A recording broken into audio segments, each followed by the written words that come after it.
Welcome back. Alright, as I mentioned, it doesn't have to be this way. It doesn't have to be fearful, because this reptilian invader from beyond, supposedly, isn't truly from beyond. In fact, it's more correct to say that he is from within ourselves.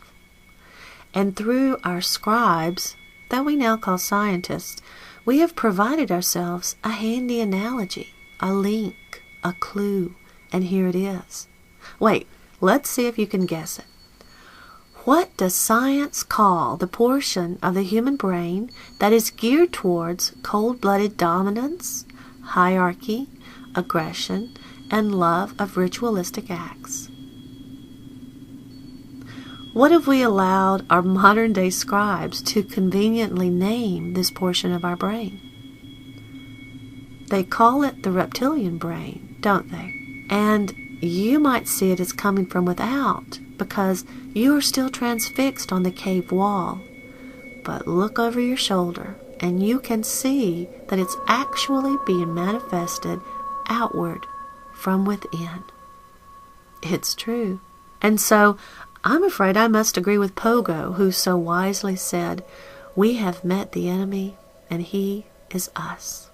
Because in earlier videos, what did we rediscover we do whenever we don't clearly understand or see something? In one way or another, we'll take it out of our metaphorical pocket, won't we? And we'll bring it forward into our world so that we may know it, and in this knowing, reconcile it. And that's what we're doing here. And some of you are fearful of it. Then there are others of you who have already largely reconciled what your scientists or scribes have labeled as the reptilian portion of your brain or psyche. And so, you have little, if any, fear of all this. You have more of a curiosity than anything, a wait-and-see attitude about this whole thing.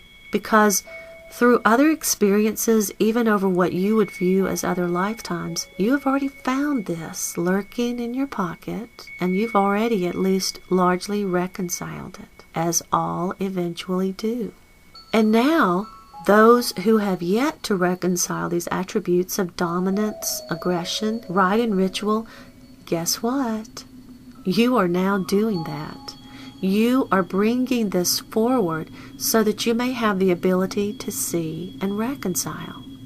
Not unlike we sometimes experience loneliness so that we may discover that we aren't alone, we will allow ourselves to see that these things are not truly of us, that they're more illusions or costumes, patterns that we have elected to wear by pulling them out and presenting them to our world in one way or another, because we see them better that way. And you will have the opportunity to shed them in this enactment that you're creating. Or you may shed them now, before, by acting upon the chord that I hope this video plays for you. Because I always say, the man who sees the car coming and steps out of the road has learned the same lesson as the man who stays in the road and allows the car to run over him. They both understand the same lesson, don't they? The choice of delivery system of the lessons we teach ourselves is always our choice. So, will it all come into being? I don't know. Honestly, I really don't care, because it's details to me. And the reason it doesn't unduly concern me is because I know that even if it does come into play on the cave wall, it can only affect me as much as is relevant for me. And that is true for you too. That is the law of harmonics, the actual real law of attraction in action.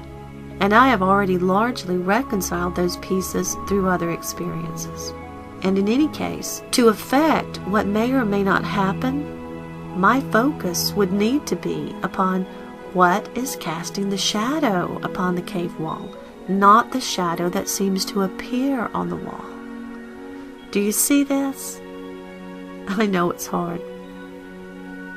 This video is one way that I can affect the outcome, because the truth is indeed a mighty sword, and it can cut through Pavlovian-like conditioning that we have acquired in staring only at the cave wall. So because of this video, some of you will begin to turn your heads after hearing it.